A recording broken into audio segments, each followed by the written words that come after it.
Quisiera iniciar esta reflexión leyendo en dos versiones diferentes el libro de Romanos, capítulo 6, versículo 22. Romanos 6, 22. La nueva versión internacional que acabamos de leer dice así: pero ahora que han sido liberados del pecado y se han puesto al servicio de Dios, cosechan la santidad que conduce a la vida eterna. Quiero volver a leer este versículo en la versión Reina Valera, que posiblemente usted tiene en mano. Romanos 6, 22 dice: mas ahora que habéis sido libertados del pecado y hechos siervos de Dios, tenéis por vuestro fruto la santificación y como fin la vida eterna. Estamos aprendiendo sobre la santidad. El Nuevo Testamento nos habla ampliamente de ella. La vida cristiana es un sinónimo de santidad. La santidad es lo que buscamos y es la forma en la que llegaremos al cielo. La santidad es un estado que los creyentes en un sentido ya tienen, pero que en otro tienen que procurar. Dios nos ha constituido santos, nos ha hecho santos, pero tenemos que buscar la santidad porque dice la Escritura que sin ella ninguno puede ver al Señor. El texto de hoy, Romanos 6, 22. Y si recuerda el texto que estudiamos la semana pasada, nos conduce a reflexionar en una diferencia de tiempo, el pasado y el presente. Hay un ahora. Romanos 6, 22 dice: mas ahora. ¿Cuándo? Ahora. Este ahora nos habla de nuestro nuevo estado, de lo que Dios ha hecho por nosotros, de cómo estamos hoy. Es el ahora. Hay algo que ya sucedió en nosotros. La Biblia nos enseña que eso que ya sucedió en nosotros es la liberación del pecado. Y de eso es de lo que quiero hablarle en esta mañana. ¿Para qué fuimos liberados del pecado? Este versículo nos lo dice. Dice que para que demos como fruto la santidad. ¿Para qué fuimos liberados del pecado? Para dar su fruto, que es la santidad. Y con esa santidad poder aspirar a la vida eterna. Nuevamente Romanos 6, 22 dice: mas ahora que habéis sido libertados del pecado y hechos siervos de Dios, tenéis por vuestro fruto la santificación y como fin la vida eterna. La Biblia también nos dice que el árbol malo no da buenos frutos.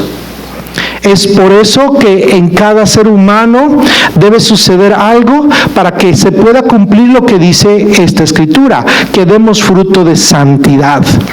Un hombre que no ha sido renovado, un pecador, de ninguna manera, bajo ninguna circunstancia, puede dar el fruto de la santificación. Para poder dar fruto de santificación necesita suceder algo. Si vamos a producir santidad, necesitamos resolver el problema que los seres humanos tenemos y se llama el pecado. ¿Cuál es el problema y la razón por la que los seres humanos no podemos dar el fruto que Dios quiere producir en nosotros? Se llama pecado, y de eso le voy a hablar hoy. Voy a tocarle dos puntos. El primero le voy a hablar acerca del concepto del pecado y después le voy a hablar de lo que significa morir al pecado y mortificar la carne. Tener el correcto concepto del pecado es indispensable para poder perseguir una vida de santidad. Una de las razones por las que mucho cristianismo, no solamente en este día, sino en todos los tiempos, no ha dado el fruto que debería, es porque no se tiene un concepto correcto del pecado, porque cuando no tenemos un concepto correcto del pecado, posiblemente los estándares se modifican, por lo general se bajan, y entonces nuestra vida sigue produciendo no santidad, sino sigue produciendo pecado. La iglesia tiene que entender lo que es la santidad, pero también necesita, en contraparte, entender muy bien lo que es el pecado. Si no lo entendemos bien, vamos a errar en nuestra concepción de la vida cristiana. Permítanme brevemente profundizar en el concepto del pecado. Una definición es esta. Le voy a dar una definición muy técnica y después voy a darle algunos conceptos un poco más prácticos. Una definición técnica de lo que es el pecado es la siguiente: el defecto y la corrupción de la naturaleza de todo hombre engendrado naturalmente desde la descendencia de Adán, por los cuales el hombre se ha apartado grandemente de la justicia original y se haya inclinado por naturaleza al mal, de tal manera que la carne contiende siempre con el espíritu, y por tanto, en toda persona nacida en el mundo merece la ira y la condenación de Dios. Este es un resumen de toda la enseñanza bíblica, en pocas palabras, aunque es difícil ponerlo en pocas palabras, de lo que es el pecado y de lo que implica el pecado. Pero entendamos algunas cuestiones prácticas, y son las siguientes. El pecado es el mayor de los males. El pecado es el mayor de los males. ¿Qué es un mal? Por ejemplo, la enfermedad es un mal, pero no porque usted esté enfermo, usted está pecando. La enfermedad es un mal, pero el pecado es un mal mayor. La calamidad es un mal, pero el pecado es un mal mayor. La muerte es un mal, pero la muerte no existiría si no existiera el pecado. Cuando Dios le dijo a la mujer, al hombre, el día que comas de ese árbol ciertamente morirás. La palabra morirás viene como consecuencia de algo que es primero, que es la desobediencia. Antes de mencionar la palabra morir, Dios menciona la palabra desobediencia intrínsecamente en lo que les dice. Así que lo que es primero y mayor, que produce cualquier mal, ese es el mal mayor. ¿Cuál es el mal mayor? El pecado. Para entender, hermano, la santidad necesitamos entender cuán grave es el mal. Es el pecado. ¿Qué impide que usted y yo seamos santos? El pecado. El pecado. ¿Contra qué combatimos usted y yo? Contra el pecado. Ese es el mal mayor. El pecado es el que trajo como consecuencia todos estos males: la enfermedad, la calamidad y la muerte. El pecado es el mal mayor. Valga la redundancia, el pecado está mal. Puede sonar extraño que uno diga, el pecado está mal. ¿Verdad que está mal el pecado? Pero déjeme decirle, no lo vemos así. Aunque sabemos que el pecado está mal, no hemos reflexionado que está mal. ¿Y por qué le digo que a veces no reflexionamos que está mal? Porque justificamos nuestro pecado. Dios, para salvarnos, nos justifica. Pero eso no quiere decir que justifica nuestro pecado. Y que nos dice, sí, mi hijo, tenías razón. No tenías otra opción más que pecar. No. La justificación de Cristo es la operación a través de la cual Dios nos constituye justos, no en lo que hicimos, sino en lo que Cristo hizo. Amén. Justos en Cristo. Pero nosotros, ¿dónde estamos parados? Desgraciadamente, en el pecado. Entonces, el pecado está mal, es una violación de lo que está bien, es lo contrario de todo lo que está bien. Dios nos llama a hacer bien, pero el hombre hace mal. El pecado está mal, todo lo que hacemos desde el punto de vista pecaminoso está mal. La Biblia dice que el pecado es infracción de la ley. Es algo que no debería ser. El pecado no debería existir, el pecado no debería desarrollarse, el pecado no debería estar en nuestro corazón, el pecado no debería ser concebido en nuestro corazón, el pecado no debería estar en nuestra mente, el pecado no debería ser un estorbo, pero lo es y por eso está mal. El pecado es un mal muy grave. No es cuestión, el pecado, de solo una cosita mala que hacemos. No es una mentirita solamente piadosa. Es un mal moral porque reduces lo bueno a algo menor. No es solo que estás violando una ley. Hay mal en ti que te hace un transgresor. Usted puede decir una mentira piadosa. Tengo razones para decirla. Pero hay algo más adentro de nuestro corazón que nos hace hacerla y que sea fácil hacerlo, que sea más fácil decir una mentirita piadosa que no decirla. Es muy fácil pecar para nosotros. El pecado es algo muy fuerte. Es reducir la perfección de la moralidad, del bien de Dios, a algo más pequeño. Dios dice esto y yo digo esto. Dios dice está mal y yo digo no está mal. Dios dice no lo debes hacer, nada más una vez. Y no es eso solamente, es lo que está en el corazón. Satanás, ¿dónde trabajó en el hombre para poder tentarlo? En su corazón. Trabajó en su mente. Por eso el pecado es un mal terrible. Es infracción de la ley. Pero ahí le va lo peor. No es infracción solamente de una ley de tránsito y una ley humana.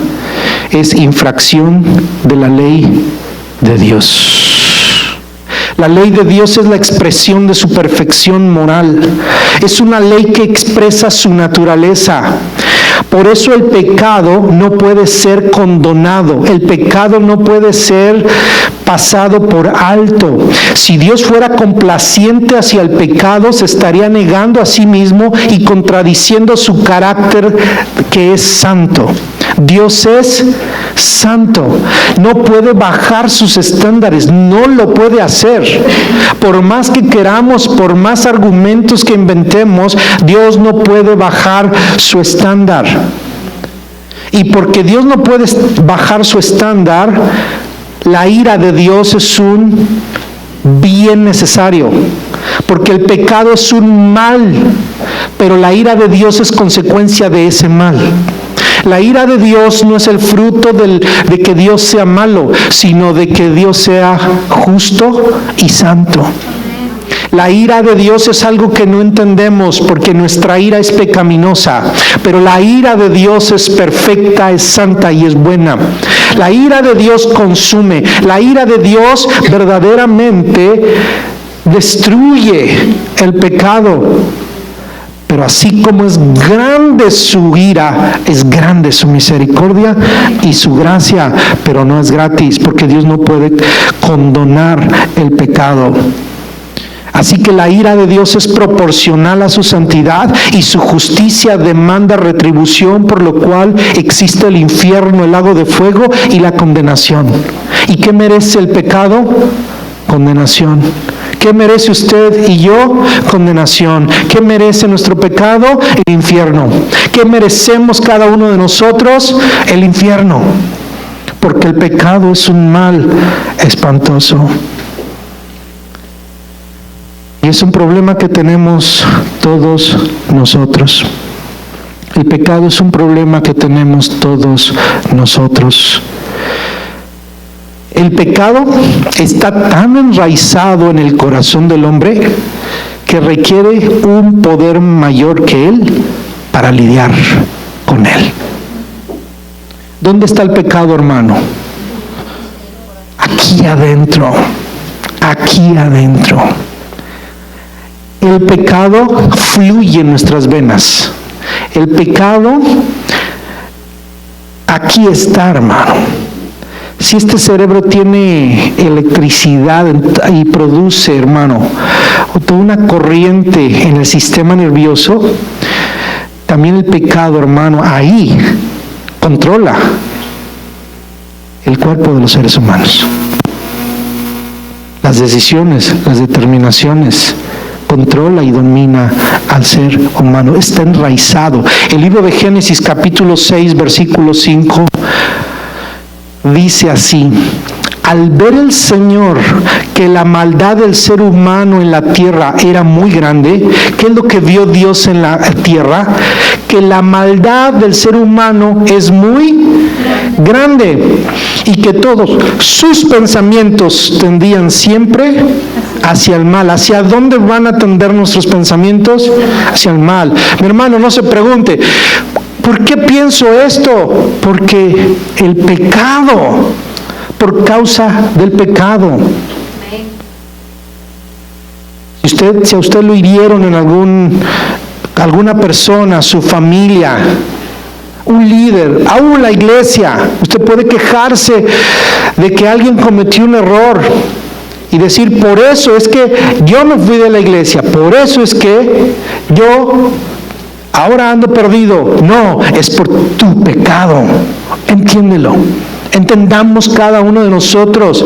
Si tomamos decisiones que van en contra de nosotros mismos y en contra de la santidad de Dios, no es culpa de nadie, es culpa tuya. Yo soy responsable. ¿Y qué es lo que hay en mí? Es el pecado que hay en mí. Claro que le vamos a echar la culpa a Adán, porque por el pecado de Adán entró el pecado, la humanidad y la muerte. Pero sabe, yo cuando llegue delante de la presencia de Dios no puedo venir a decir, la culpa la tuvo Adán. Venimos cada uno de nosotros a dar cuenta de nuestro propio pecado. Es un mal terrible en nuestro corazón. Está tan enraizado en nosotros, hermano, que debemos entenderlo. Y si hemos de hablar de la santidad, por eso tengo que hablarle primero de lo que dice ahí, de aquello que hemos sido liberados, para que entendamos la santidad a la cual tenemos que ir. El pecado es tan engañoso y dañino que necesitamos que Dios nos lo revele como tal. Tenemos que permitir que Dios nos diga en su palabra qué mal es el pecado. Yo sé que nos caen gordos los hermanos, hasta los llamamos legalistas cuando nos están diciendo lo que está mal, como cuando nuestros padres nos corrigen, nos cae gordo. Pero tenemos que entender algo. Aún el pecado es más grave que eso, y nos lo tiene que revelar Dios. ¿Sabe? Pecamos más de lo que nos imaginamos. Por eso, cuando le pedimos perdón a Dios, tenemos que pedirle a Dios de aquello que entendemos que hemos hecho mal, pero también hay muchas cosas que no sabemos que están mal. Están mal. Mira lo que dice la Biblia en Jeremías capítulo 17 y 9. Jeremías 17:9. Nada hay tan engañoso como el corazón. ¿Verdad que en este mundo nos enseñan sigue tu corazón? Pero ¿qué dice la Biblia? No hay nada tan engañoso como el corazón. Y mira lo que dice ahí. No tiene remedio. ¿Quién puede comprenderlo? Hermano, tenemos que estar advertidos, y este es el propósito de esta enseñanza, que estemos advertidos que lo que está aquí, lo que nace de aquí no es bueno. Necesitamos recibir de Dios. La santificación viene de Dios, no nace aquí. Por eso cuando dicen, hermano, es que a mí no me nace. Cuando me nazca, te tengo que decir que nunca te va a nacer, porque de tu corazón no nace nada bueno. Necesitas dejar que Dios, definitivamente yo no puedo hacer nada por ti, porque si Dios no lo hace, nadie lo puede hacer. Necesitas un poder sobrenatural que combata ese mal terrible y muy potente, muy poderoso, que es el pecado en ti. Porque ya no está el pecado fuera. En el Edén, Adán no tenía el pecado adentro. ¿Dónde estaba el pecado? Lo traía Satanás. Pero después de que pecaron, se quedaron con el pecado adentro. Y ahora comparte el hombre el pecado con el mismo mundo de las tinieblas. Por eso Cristo tuvo que venir a padecer y en medio de las tinieblas combatir las tinieblas. Pero bendito sea Dios, que hay victoria en el Señor Jesucristo. Hebreos 3:13 dice: más bien, mientras dure ese hoy, y se está hablando de que cuando hoy, anímense unos a otros cada día para que ninguno de ustedes se endurezca. ¿Por qué? Por el engaño del pecado. El pecado es engañoso. Y aquí se los está advirtiendo a quienes, a los creyentes. ¿A quiénes? A usted y a mí. O sea que tenemos que ser advertidos por el pecado, hermano. Tenemos que ser advertidos porque el pecado es engañoso. Puedes decir, yo estoy bien con el Señor, y no saber que a lo mejor te está engañando el corazón. Te está engañando el pecado. Hay una iglesia que fue engañada. Apocalipsis 3, 17 y 18. Es posible ser engañados, seguir siendo engañados por el pecado. Apocalipsis 3, 17 al 18. Dices, Jesús hablándole a la iglesia de la Odisea, dices, soy rico, me he enriquecido y no me hace falta nada. Pero no te das cuenta de cuán infeliz y miserable, pobre, ciego y desnudo eres tú.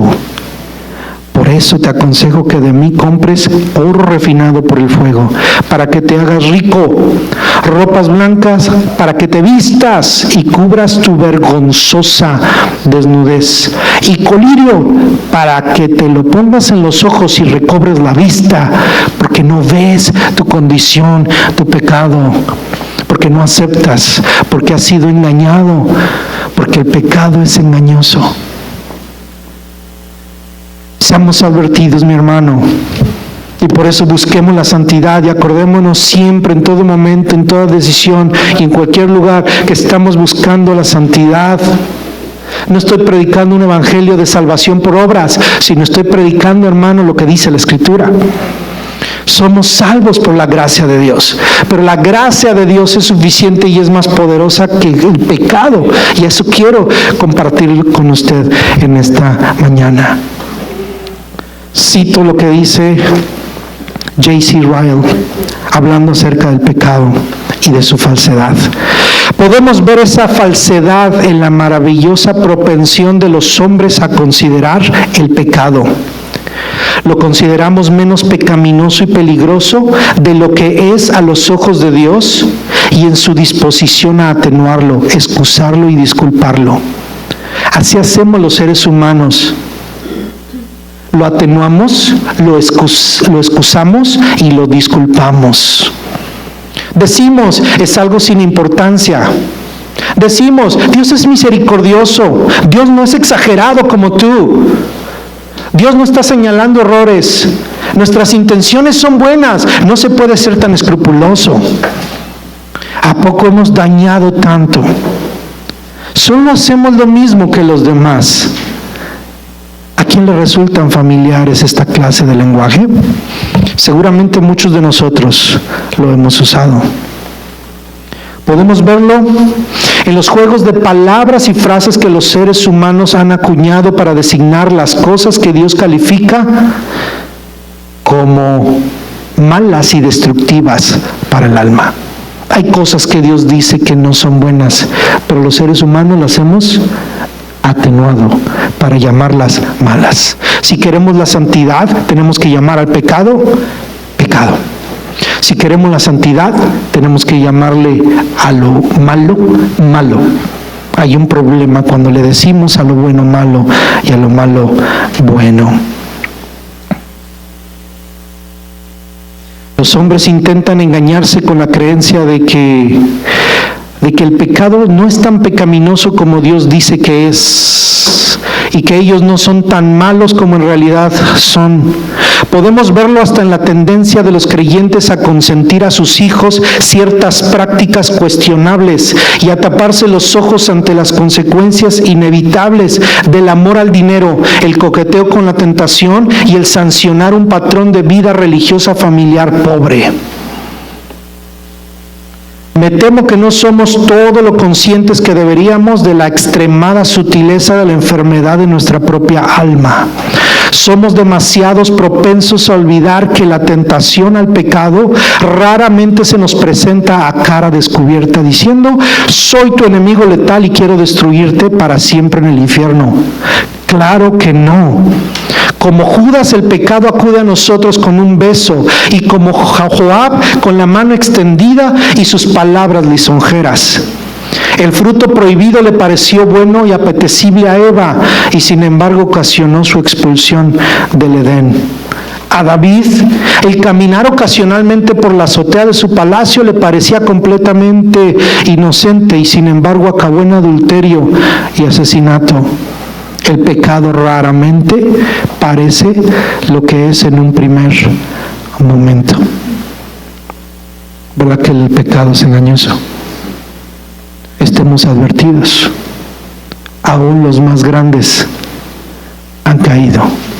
Aún los grandes están expuestos. Por eso es necesario que Dios nos muestre qué grave es el pecado, dónde estamos y dónde estamos pecando.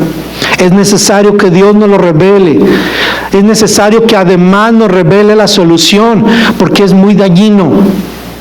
Esta solución es la gracia de Dios por medio de la salvación en Cristo y la operación del Espíritu Santo en aquel que es lleno de Él. Solo Cristo salva, hermano. Amén. Es tan grave el pecado y lo tenemos tan enraizado que no podemos hacer nada en contra de Él si no es por un poder fuera de nosotros. Usted y yo necesitamos a Cristo. Amigo, hermano, llegamos a la conclusión, si es que necesita más, hermano, podríamos seguir hablando de esto, pero creo que es suficiente para darnos cuenta cuán grave es el pecado y cuán amigos somos de Él. Y permitamos que Dios haga algo en nosotros. ¿Cómo resolver el pecado? ¿Cómo resolver este grande problema? A primera vista, hermano, parece imposible. Y le diría, para mí es imposible. Yo creo que para usted también. Es desanimante meditar en el pecado. Pero la Biblia, hermano, nos levanta gloria a dioses, aleluyas, amenes, cuando entendemos lo que Dios ha hecho por nosotros. Cuando meditaba en este pasaje y recordaba canciones que cantamos, digo, Señor, a veces no entendemos lo que cantamos. Hablamos de la libertad, ¿verdad?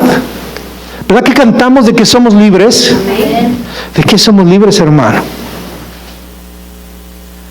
No somos libres, ¿sabe qué cantamos? Para danzar, libres para cantar y libres para correr. Y está bien, pero ¿por qué cantamos, por qué corremos y por qué alabamos? Porque somos libres del pecado. Yo quiero que piense que cuando cante, usted está cantando cosas espirituales que van más allá de, ay, soy libre de mis emociones que antes me tenían bien oprimido, yo no cantaba, yo no adoraba, pero ahora ya puedo danzar. Dios trajo algo aquí. No, hermano, eso es religiosidad.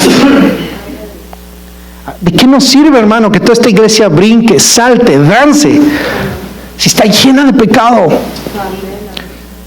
Y no he entendido que nuestra liberación no es de lo que hacemos, sino de lo que vamos a hacer en la iglesia, sino de lo que siempre hacemos continuamente en el mundo, con nuestros hijos, con nuestra esposa, con los que están alrededor.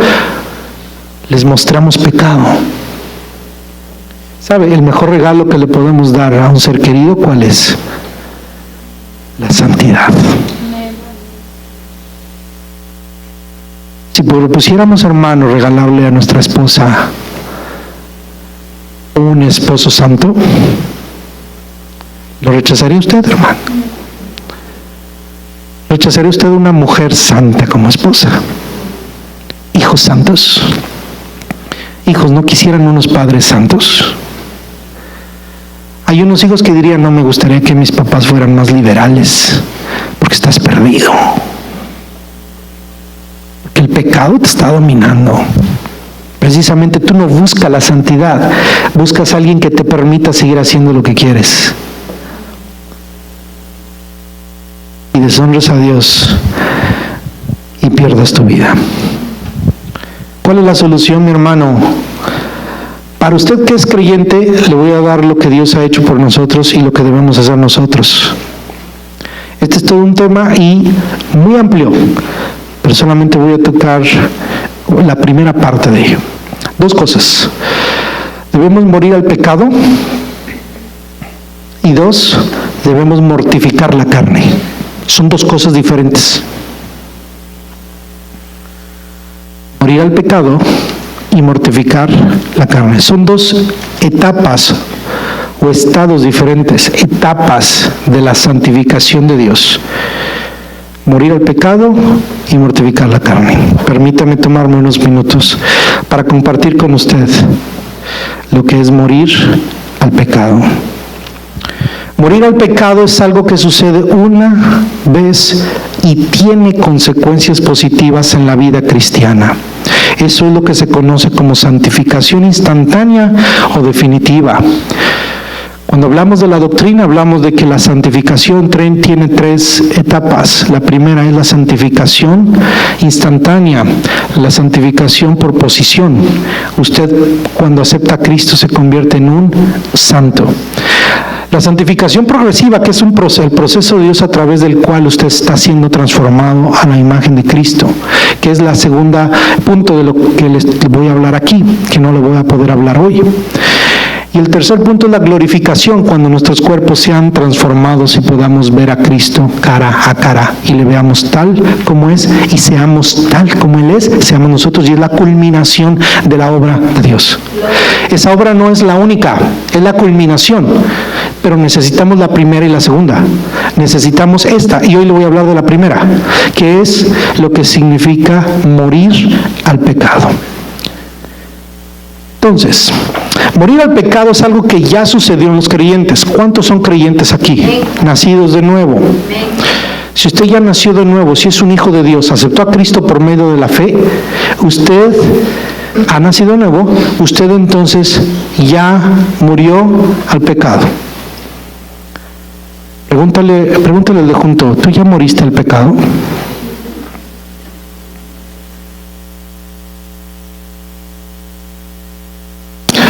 Oiga, ¿verdad que algunos bajaron la mirada?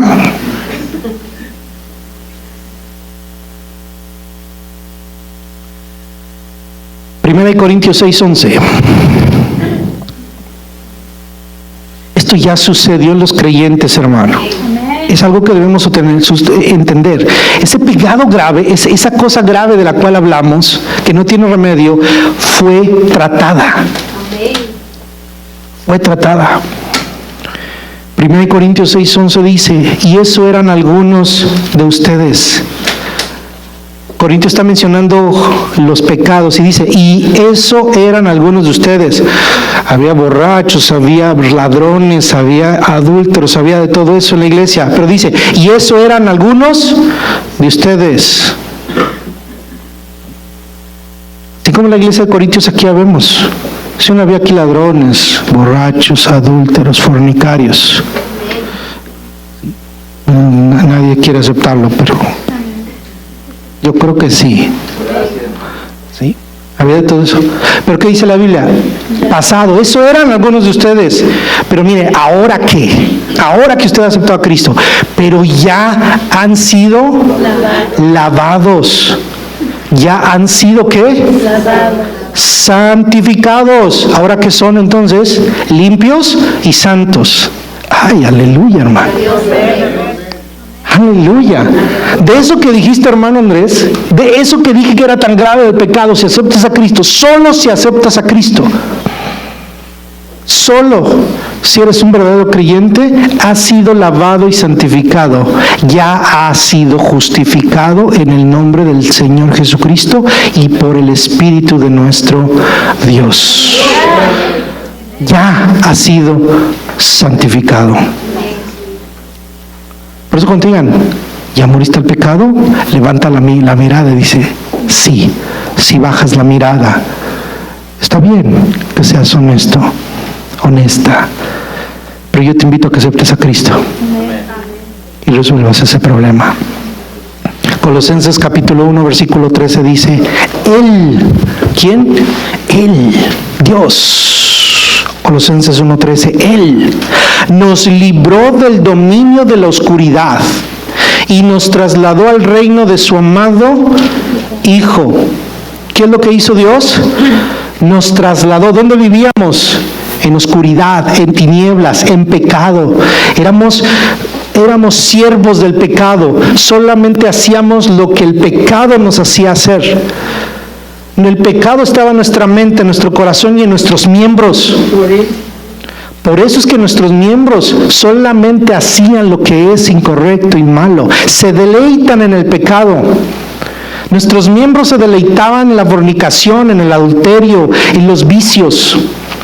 Se deleitaban en el chisme, en las habladurías, en las divisiones.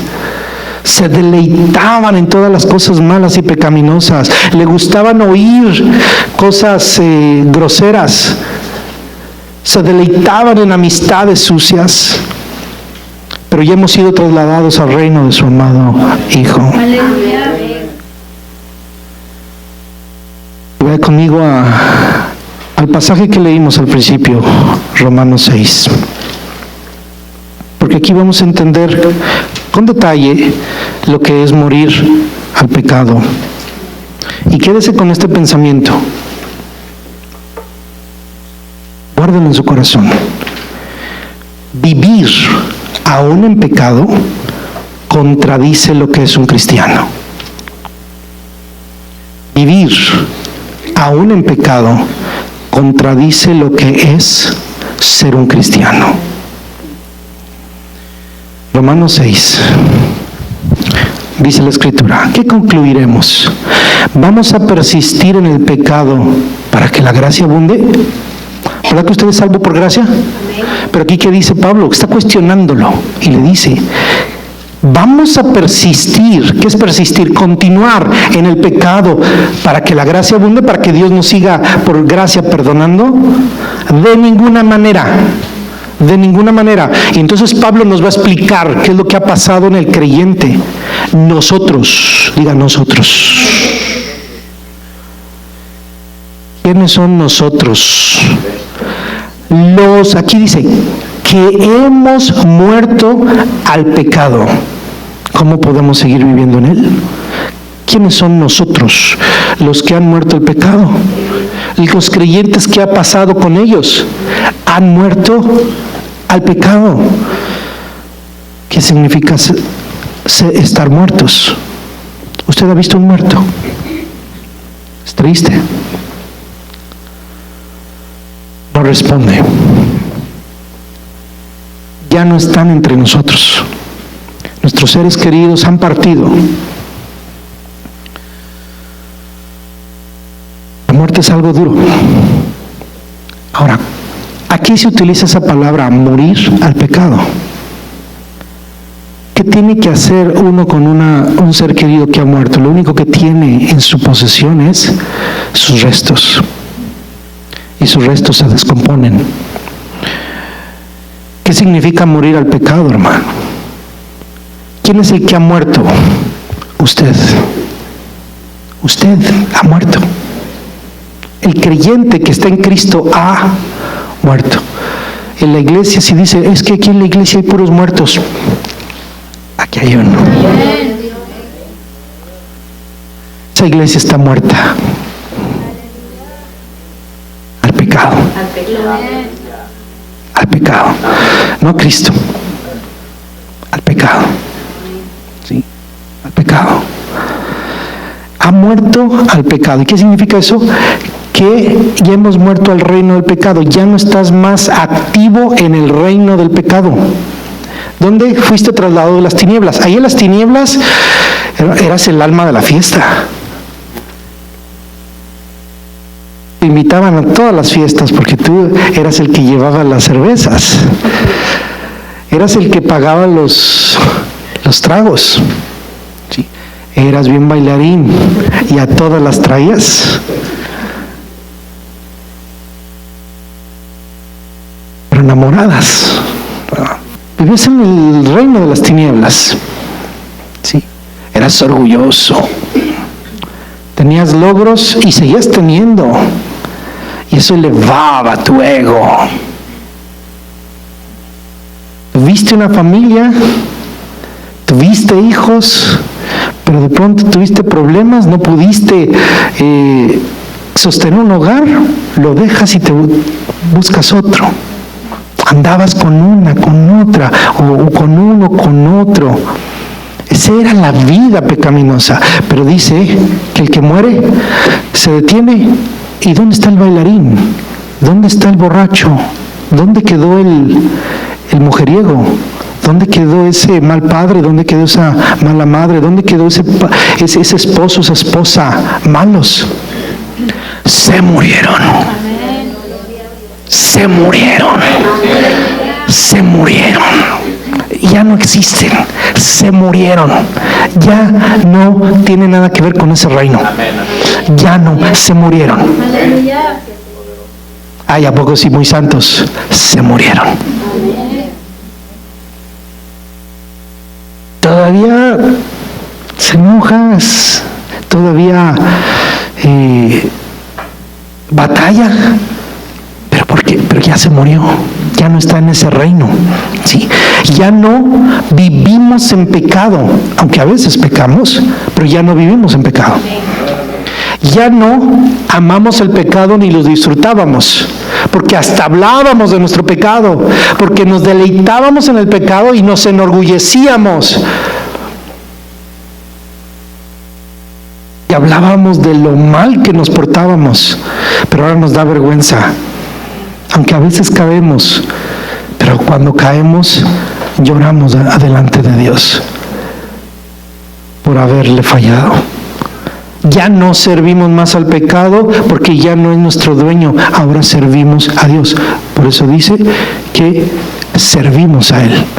Hemos sido libertados del pecado sirviéndole a Él. Versículo 3. ¿Acaso no saben ustedes que todos los que fuimos bautizados para unirnos con Cristo Jesús, en realidad fuimos bautizados para participar en su muerte? Por tanto, mediante el bautismo fuimos sepultados con Él en su muerte, a fin de que, así como Cristo resucitó por el poder del Padre, también nosotros llevemos una vida nueva. ¿Qué representa el bautismo? Esto lo hemos enseñado siempre que bautizamos. ¿Qué representa el bautismo? Muerte, entrar al agua y salir a una nueva vida. Muerte al pecado y vida.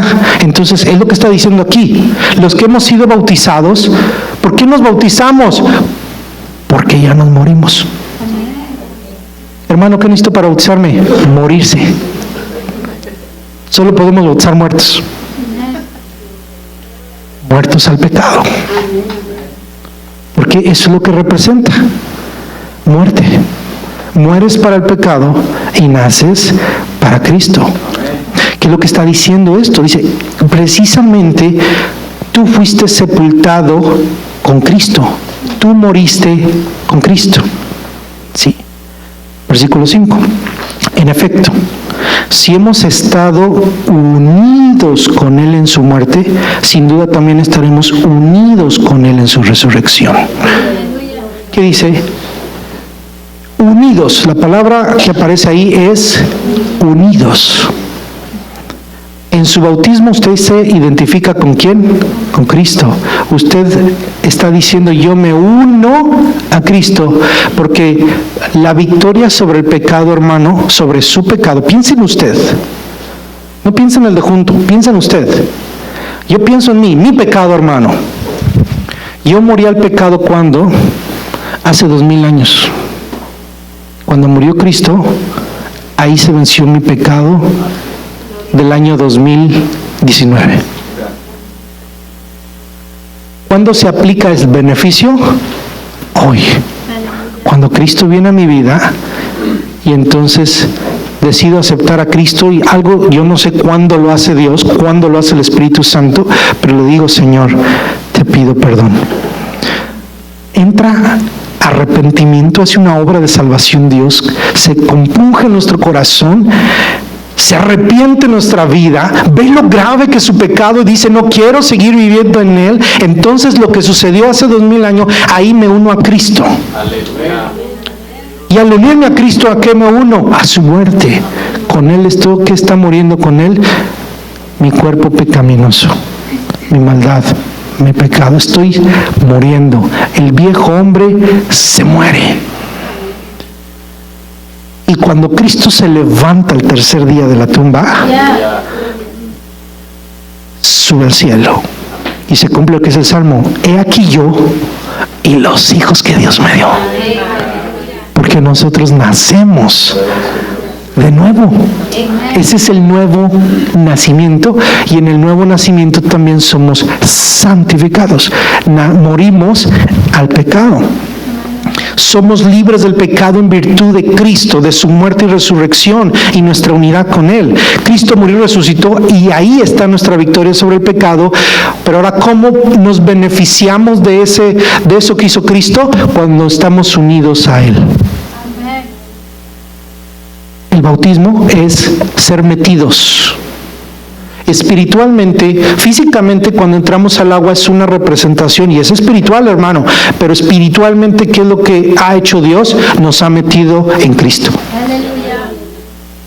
Ese es ser bautizados en Cristo. De Cristo, por eso dice Pablo, estoy revestido. En Cristo nueva criatura soy. No puedo hacerlo fuera de Cristo. Si alguno está en Cristo, nueva criatura es. Las cosas viejas pasaron, todas son hechas nuevas. Porque Él murió, porque Él resucitó. Su muerte y su resurrección son nuestra muerte y nuestra resurrección. Versículo 6. Sabemos que nuestra vieja naturaleza fue crucificada con Él para que nuestro cuerpo pecaminoso perdiera su poder. ¿Qué dice? ¿Qué es lo que fue crucificado? Nuestra vieja naturaleza. ¿Qué es la vieja naturaleza? Lo que éramos en Adán. Lo que éramos en Adán. El pecado que había en nosotros, la vieja naturaleza, nuestra concupiscencia, nuestra corrupción, dice que murió con Cristo. ¿Para qué? Para que ahora nuestro cuerpo perdiera su poder, de modo que ya no siguiéramos siendo esclavos del pecado, para que nuestro cuerpo, como un vehículo, ya no sirva más al pecado, sino ahora servimos a Cristo. Ahora somos templo del Espíritu Santo y hacemos con nuestro cuerpo lo que le agrada a Dios, porque ya nos morimos al pecado. Llegan contigo, muchacho, y te dicen, vamos a ver unas muchachas. Pues aún verlas, estos ojos ya no sirven al pecado.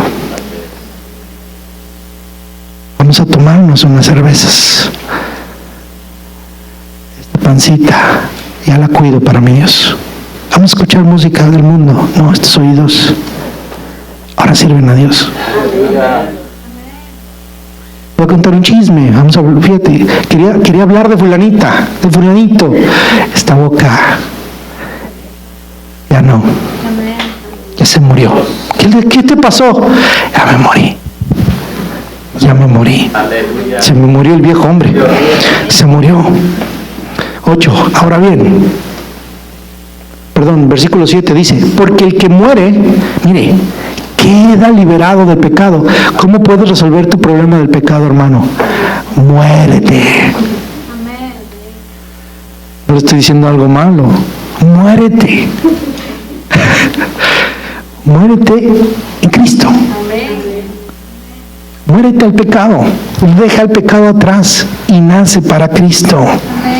8. Ahora bien, si hemos muerto con Cristo, esto es una enseñanza para nosotros. Si hemos muerto con Cristo, confiamos también que viviremos con Él, pues sabemos que Cristo, por haber sido levantado de entre los muertos, ya no puede volver a morir.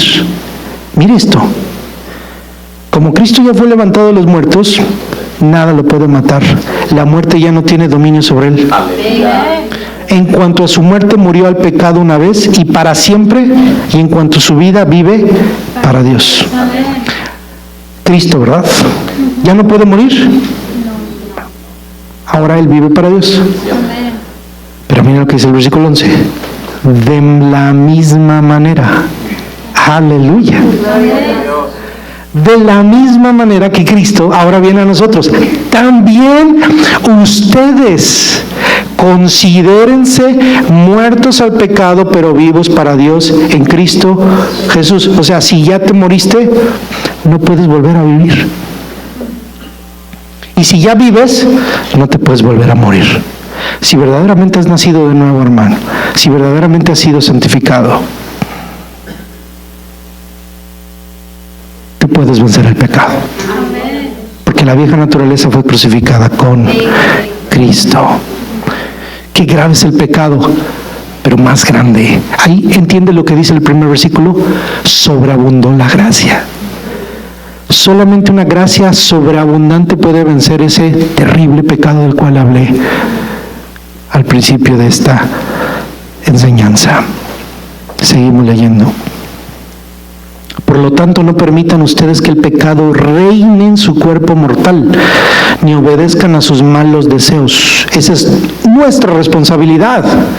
No ofrezcan los miembros de su cuerpo al pecado como instrumentos de injusticia.